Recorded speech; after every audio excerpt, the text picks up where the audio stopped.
Hey, welcome to my new channel. This is my third video, and you finally get to see me, so I'm sure you're really excited about that. Hey, you finally get, so I'm not quite sure how people start these videos, but I finally figured, Hey, welcome back to the channel. Thank you for my first 10 subscribers. I'm so excited, thank you. Hopefully when we're done, I'll have 11 or 12. So today, I'm gonna show you something that I've been working on for a while with my niece, and that is to take your Shapeoko, or any CNC machine, and turn it into a painter. So what we're going to do is we're going to go to Carbide Crate, and the first thing we need to do is we need to import a file, design a file, whatever. We just need to get the file into Carbide Crate. You can take a photo if you want. You can make it yourself. So what I thought I'd do is I'm just going to do a Word, and maybe we'll do a quick picture too or something so I can show you how that does it. So in Carbide Crate, what we're going to do is we're going to set the size of it. I have, what I'm using for those is 11 by 14 canvas, just plain canvas I got at Hobby Lobby. And they were, I don't know, a few bucks. And as you can see from these, they're they push down a little bit. So what we're going to do is we're actually going to set our zero a little bit lower on this. And then make sure you raise it up when we start. And then that way it'll come down and it'll kind of compensate for that. I had to do this a few times before I got used to it. You might ruin a few canvases. And if you do, well, that's how you learn. So, okay. So let's go ahead. 11 by 14 is going to be the size of our canvas. So we open that up and do 11. And our height is going to be 14. The thickness doesn't really matter at this point because we're not cutting through it. So you can put whatever you want. Leave it the default you have, or 0.5. Lower left, I'm using the Shapeoko 3.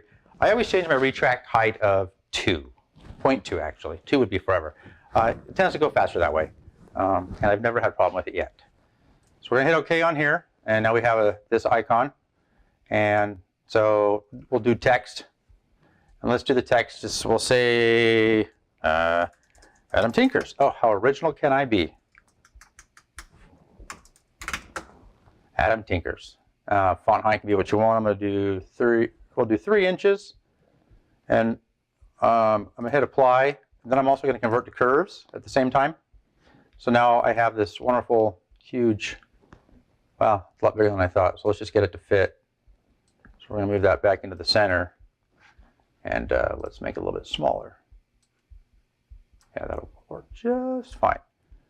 Put Adam Tinkers right on the bottom, and let's hit done there. And then we want to send this left to right. Oop. So when that happens, what you didn't do is I didn't make them all one object. So Command Z if you're Mac, Control Z if you're Windows. And I'm going to sit here, make sure they're all selected, and I'm going to group them. Now when I do there you go. So you just learned something on there. So that's good. All right. And then let's go to, let's make a square.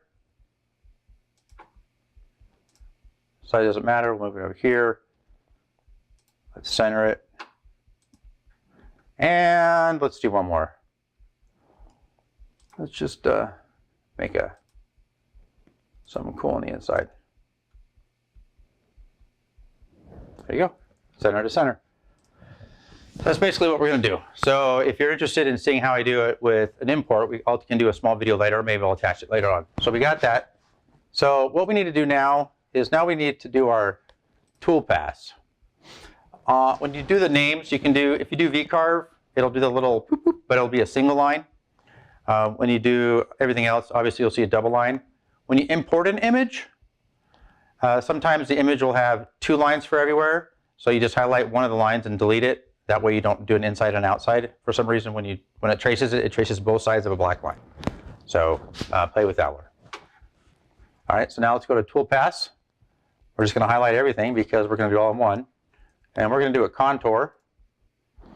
The default bit, it's whatever you want. I go to a quarter just because I use that one a lot. And I'll do softwood so it speeds it up, but we're going to speed it up anyway. And mill, 1/4 inch. Feed rate, I'm going to do about, I don't know, 130. Seems to be pretty okay. Don't worry about the depth per pass or any of that because we're not going to go that low anyway. And then max depth, we're going to do 0.02. I found that works pretty well. Sometimes though, depending on what holder you have. Oh, that's a good point. I'll get to the holder in a second. on that is where you want to go. And then I always do, we don't need a tab. I'm going to do no offset because we're doing a picture. And you can name it whatever you want, but I'm just going to hit OK. And this says it's going to take under 2 minutes because it's going to be cranking pretty good. We'll turn this off so you can see it. We're going to save our G code. I'm going to save it out. We're going to call this Adam Video 3. Yeah, all right.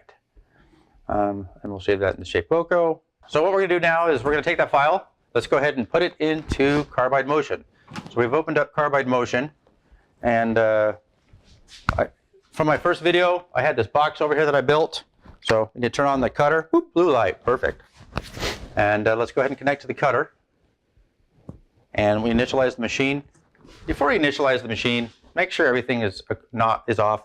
I've had drills up here. I've had, well, pretty much anything can go up here. I put up here, and it gets stuck into here, and it messes it up. And so yeah, I've had many bad crunches because of that. So we're going to initialize the machine. Insert fast edit here.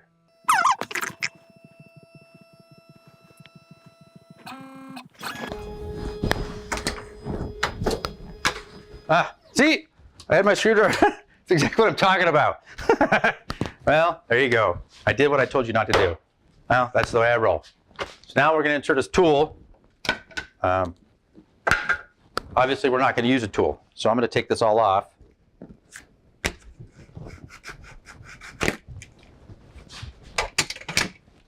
Oh, I didn't even think about what to do with this. I'll leave that right there.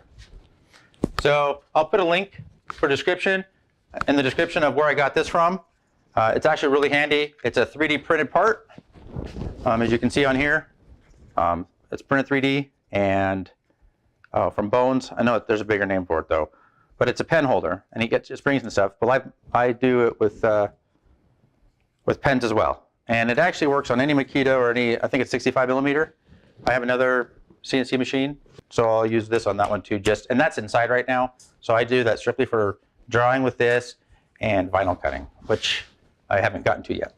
So let's stick this on. I found a blue marker. Whoop, whoop. Oh wait, blue marker. All right, blue marker.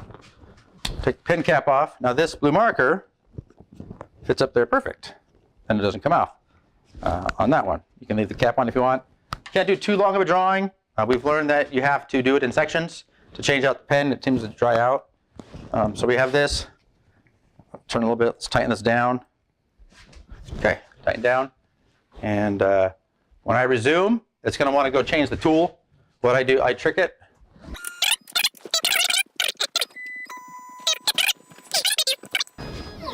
All right, let's start this over. Resume. Wait for it to go. Hit it. Hit it. All right, there we go. So the first thing we want to do is we want to jog it. We need to get this out of the way, so I'm going to push it up here real fast. Now on here, see? Stuff gets in the way and it gets crap. So as you can see here, I have my corner I've got all set up. It's already zeroed for here. I just need to do the Z height. However you mount it to your board, that's fine.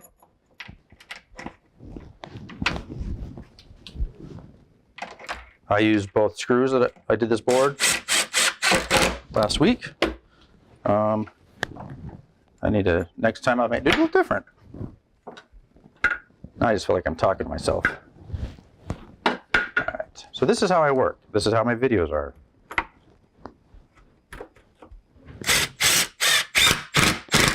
There we go, okay. So let's bring it back up here to the corner. Now we'll do our current XY. So it's gotten moved. So that's good, we checked it. So we will do increment up.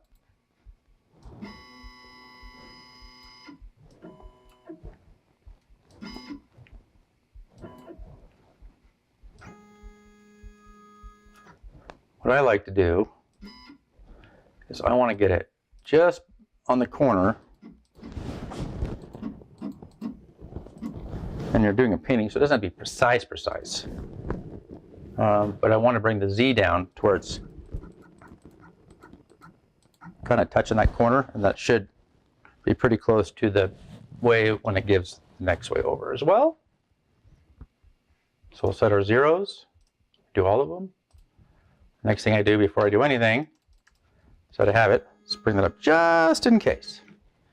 Okay, so now what we're going to do is we're going to run this program. Add in video 3. There we go. So what we're going to do is we don't need to turn on anything else, so we'll start our job. Start it.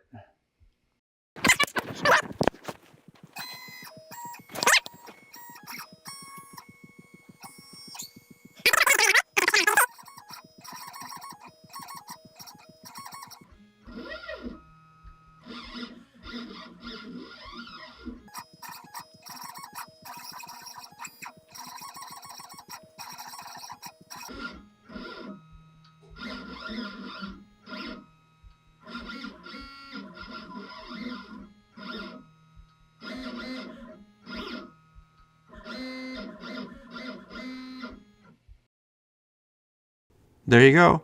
Thanks for watching. Hope you enjoyed it. See you soon.